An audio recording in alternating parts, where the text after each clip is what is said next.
কেদারে, তুই তো কথাটা তো কম কইস। তুই যখন শ্বশুর বাড়ি যাবি তখন তোর শ্বশুরের সাথে একটু কথাটা তো কইস, নাহলে চুপচাপ থাকলে কইবি নি জামাই বুকা সুখা মানুষ। তাই তাই নাকি মা?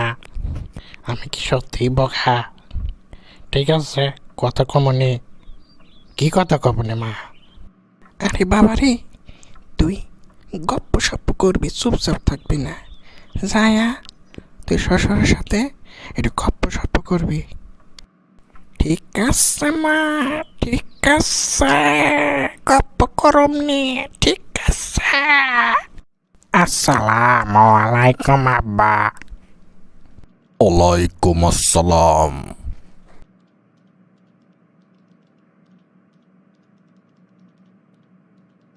মা তো কয়েছিল গপ্প সপ্প করবি, আর যদি চুপচাপ থাকি হালা শ্বশুর কইব না হালা জামাই বোকা।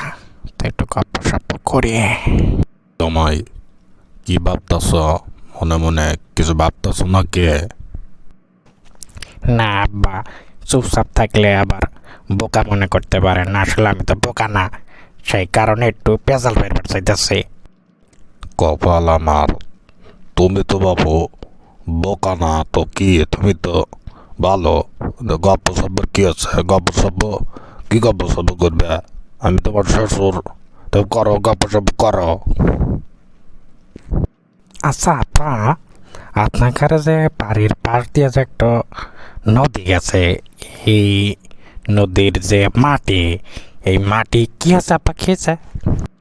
আমার বাড়ির পাশ দিয়ে যে নদী গেছে, এই নদীর মাটি কি হয়েছে? এই নদীর মাটি আমি আর তোর আব্বা মিলা খেলাছি।